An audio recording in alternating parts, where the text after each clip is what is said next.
They see him everywhere. Saw him drive by on a scooter, with his cape flying behind him and everything, so that was kind of funny. Lurking on the campus's highest perches, a watchful observer over Middle Tennessee State University. I've seen him almost every day in the garage, late nights. Very cool interactions, usually a lot of photos. He's the MTSU Batman, and his legend is growing.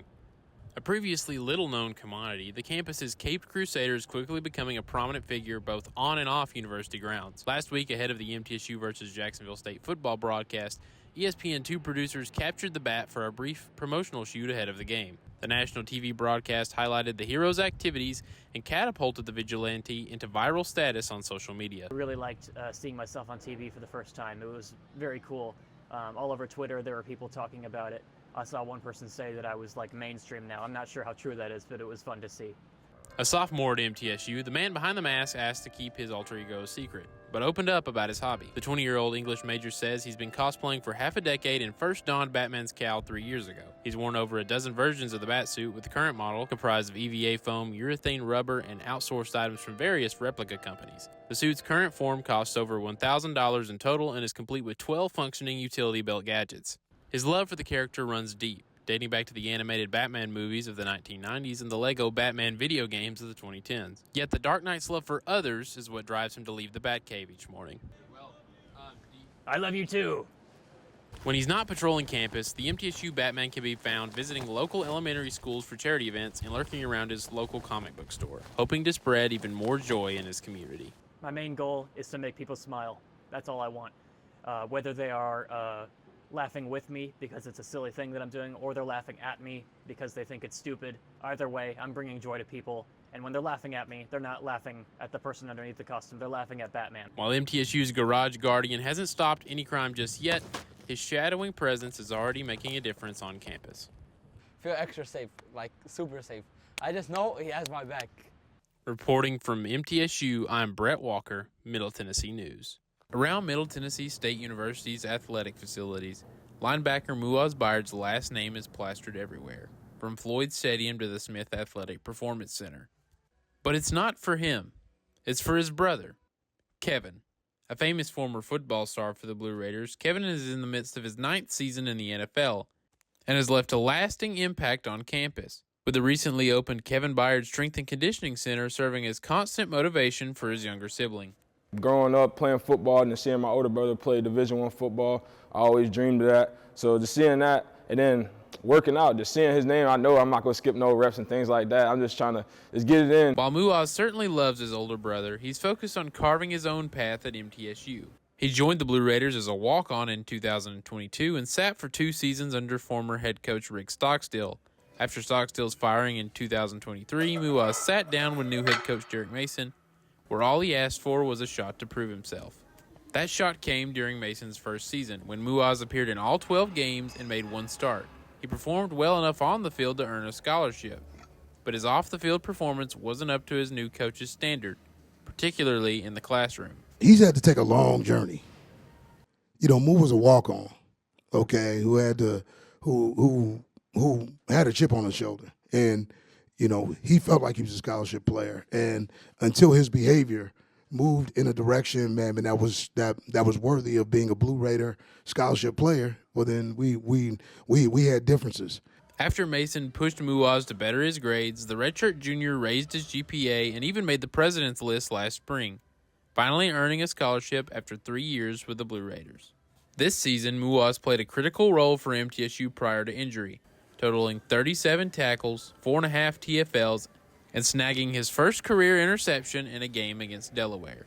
You can see why we retained him and why we put him on scholarship, right?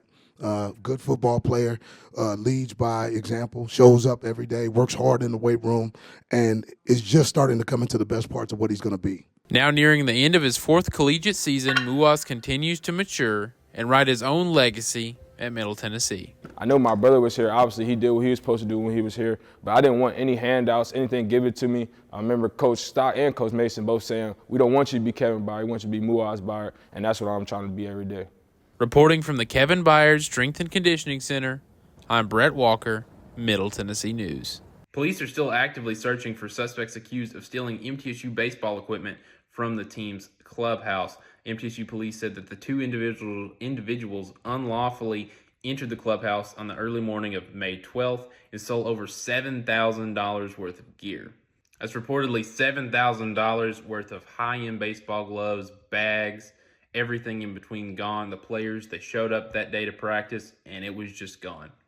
Now, what's particularly interesting about this case is while these two suspects remain unidentified, one of the identified suspects has since been linked to a similar case associated with the Nashville Sounds. Now, Metro Nashville Police Department reported over the weekend that 13 baseball gloves had been stolen from First Horizon Baseball Park where the Sounds play, and they were returned to the Sounds because they were pawned off to Play It Again Sports in Brentwood, Tennessee. Now, the shop owner, he got all of these, very high-end gloves in, and he was like, I don't think these are just your everyday gloves. So he saw the report from the police department, turned them in, and they have since bagged one of those suspects. Now, is there some sort of underground black market for baseball gloves? I don't know, but whatever it is, it's a wave through Middle Tennessee right now. One of those suspects linked to the Sounds has since been linked to this MTSU case. But while that one suspect has been identified, the police are still actively searching for the two men pictured in this video. Police asked those with information to contact Crime Stoppers at 615-893-7867. Stop. Information leading to an arrest can make the tipster eligible for a cash reward of up to $1,000. For more information on this story, follow our social media. And for all things MTSU, stay tapped in at mtsusidelines.com. The MTSU Board of Trustees unanimously voted to increase tuition and mandatory student fees on Tuesday. Where are those funds actually going? In total, MTSU is raising mandatory student fees by $59.50 per semester, with that increase going to 6 different entities in 2026 and 2027. For the second year in a row, MTSU Athletics earned the largest allocation at $19 per student. MTSU's technology access fee saw the second largest jump at $12.50. Student Government Association and student recreation fees rose by $10 apiece. Health service fees increased by $6. And lastly, parking service fees saw an increase of $2 per semester. MTSU's mandatory student fees are spread amongst 11 different campus entities in total, with MTSU Athletics receiving the largest allotment at $396 per semester per student. To put that number of $396 into better perspective, multiply it by 2 semesters. Then multiply it by MTSU's total enrollment last year of 20,812 students. And your sum is roughly $16,483,104 in mandatory fees per year, allocated towards MTSU Athletics. If that number sounds large, it's because it is, as it more than doubles the second largest allocation of mandatory student fees, which is the student debt service at roughly $8,075,056 per year. The SGA took issue with the proposed fee increases last week, citing the athletic department's failure to engage in a meaningful way during the fee proposal process. In response to the student government's disapproval, Director of Athletics Chris Massaro noted that the department's allotment of mandatory fees is to be directed towards renovating the historic Murphy Center, a project which stands to benefit all students at MTSU. Last week, Massaro said he would be willing to meet with the SGA to clarify any confusion and hopes the miscommunication doesn't compromise the two organizations' relationship. In the end, the Board of Trustees voted in favor of the increase, following a 5.43% increase last summer, marking the highest tuition hike in the last decade. After 506 wins, 10 conference championships, and 12 NCAA tournament appearances, Rick Ensel's tenure as head coach of the Lady Raiders came to an end after an illustrious 21 years at the Murphy Center on Thursday night. MTSU's season came to a close at the hands of Cleveland State University. The Lady Raiders fell 66-56 in the third round of the women's NIT. Players played hard. That zone gave us some problems, and we had a chance, a time or two, that we wasted a couple of possessions in crucial times. Though his tenure came to an unceremonious end on Thursday night, Rick Ensel spent post-game recognizing his players rather than reflecting on his longtime career. I hope I'm around 20 years from now so I can see what's going on in their lives. But I'm so proud of them and proud of our other players that just played their back ends off all year for Middle Tennessee State. With his youngest son, Matt Ensel, next in line to be the Lady Raiders head coach, Rick Ensel likely won't stray far from the MTSU bench in the coming years, much to the joy of his current players. He's brought out another side of me that I didn't really know I had, and it's been such a joy to play for him, and we want you around, Coach. So. MTSU officials cut the ribbon on the university's $66 million student-athlete center today. Here are 5 quick facts that you should know. The SAPC is named after Stephen and Denise Smith. Stephen Smith is the current MTSU Board of Trustees chair, a Blue Raider Sports Hall of Fame member, whose father, Reese Smith Jr., is the namesake for the baseball stadium. EA Sports College Football 26 released this week. The popular sports video game returned for the 2nd straight year after an 11-year hiatus, and once again, the Blue Raiders are in the game. In the waning hours of Valentine's Day here in Bowling Green, Kentucky, the EA Diddle Arena floor saw 2 teams square off that just love to hate each other. MTSU's late game lead reached as much as 4 points before Western Kentucky came back and stole the heart of the crowd. It was heartbreak for Blue Raider fans as WKU's Tegan Moore hit 2 free throws with 3 seconds left in the game. MTSU's Sean Smith responded by putting up a late floater as the game clock expired, but it was too late for the heartbroken Blue Raiders. Here under the legendary shade trees here at the Jamboree in Smithville, Tennessee, with Congressman John Rose. Now, John, how long have you been coming to the Jamboree? Gosh, it's been, well, I am 61, and this is the 55th year. I don't remember the first year. I wish I did, but most of my life, and, you know, even before it was really, I guess, that well established as an annual tradition, but it was already an important part of what happened here in Smithville and DeKalb County and for Tennessee in terms of celebrating our strong and tradition of country music in Tennessee. Backstage here at the Jamboree, and I'm here with Randall Franks, a musical judge here at the Jamboree. And Randall, where are you from? Well, my home is Ringgold, Georgia. We're just a wonderful area for old-time fiddling, Georgia fiddling. I come from a long line of fiddlers. My great-uncle Tom was a fiddle player. My great-grandfather was a fiddle player, and I learned from some of the best-known Georgia fiddlers like Gordon Tanner of the Skillet Lickers and Paul Jordan and Dallas Bureau and a host of others. Anita Soros Mathis, the first champion woman fiddle player in Georgia old-time Georgia Old Time Fiddlers Convention. Wow, that is really something. So, if anyone's concerned out there, Randall is qualified to be a judge for these contests this weekend. Yeah. Here at the Fire Hall with Jeff Wright, Deputy Chief of the Smithville Fire Department. And Jeff, here at the Jamboree, what is one thing that most people don't understand about your job? It's all the background work we have to do preparing for this. It's not just for the event itself.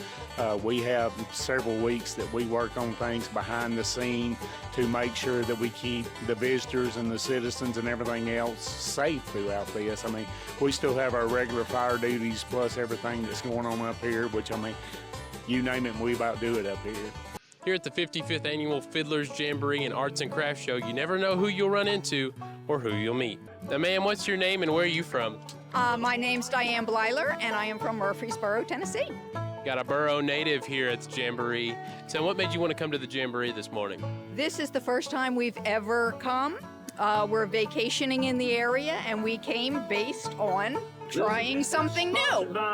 And there's a lot to enjoy here at the Jamboree, whether it's the fiddlers, the food, the arts and crafts. What's your favorite part of the Jamboree? Well, I just enjoy the music and particularly listening to the groups that are just kind of practicing around in the shade trees around the courthouse, and it's just kind of a natural feel and, you know, is part of Americana, a part of Tennessee that we, you know, that we cherish.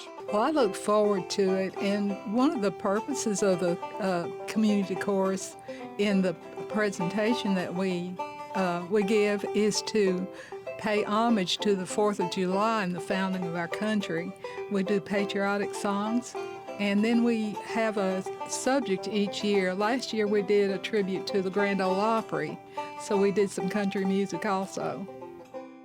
That's fantastic, especially this year's the 250th anniversary, of course, of the United States, so it's great to see that, and it was great to see that performance. But when you talk about those different performances, whether it be, you know, doing an homage to the Grand Ole Opry or doing a 250th celebration, how much time goes into prepping for such a performance like that? Well, last year, Jackie and I spent 3 months, and that was not considering or counting the practice time. It truly is a beautiful thing to see it all come together each year. As you've been here for so many years now, do you have a favorite Jamboree memory? I do. So back in 2009, Speaking of weather issues, it was our first year of competing in the Bluegrass Band Contest.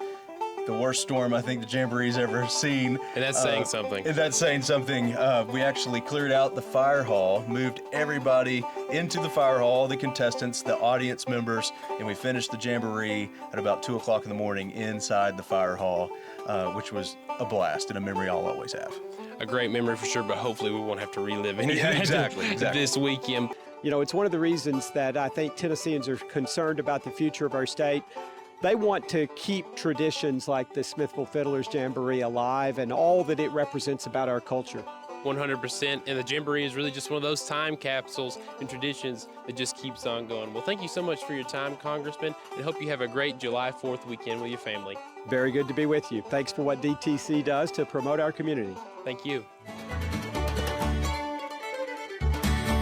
Welcome into DeKalb County High School, where the Tigers are playing host to Stone Memorial in a Region 4 4A clash tonight. Coach, coming into tonight's game, you've got a team offense that isn't afraid to put points on the board, 7-1 on the year. What's been the key to you guys' success throughout the year so far? Execution to this point has been pretty solid. Our kids take a lot of pride in what we do offensively. I think we practice it at a high clip, and so far it's translated this year. It's going to happen again tonight.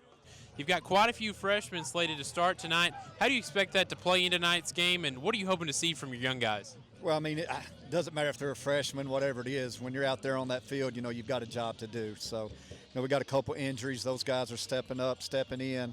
They've got the ability. They're a little green behind the ears, so to speak, but they're going to play hard for us just like all these kids do every week. Well, a lot to play for in these last 2 weeks for playoff implications, a lot on the line. What's been the message to your group throughout practice this week? Make them count. I think it's Psalms 90:10 teaches to number our days that we may gain a heart of wisdom. And these guys only have so many days left in the regular season, and we're treating it like a one-week season from here on out. So we got to make every snap, every quarter, every game count. Obviously, I don't have to stress the importance of this one for playoff implications. What's kind of been the conversations this week, and how have you got the guys ready to play tonight? Well, I mean, we all understand what's at stake, but the match is still a football game. You still have to do the things to be successful. If what's at stake makes you more motivated, I'd have to say we wasn't right in our other game. So we want this kind of mindset no matter what's at stake, but we do understand the implications of this game. Absolutely, Coach. Well, thank you so much for your time, and good luck in tonight's game. Appreciate it. Thank you.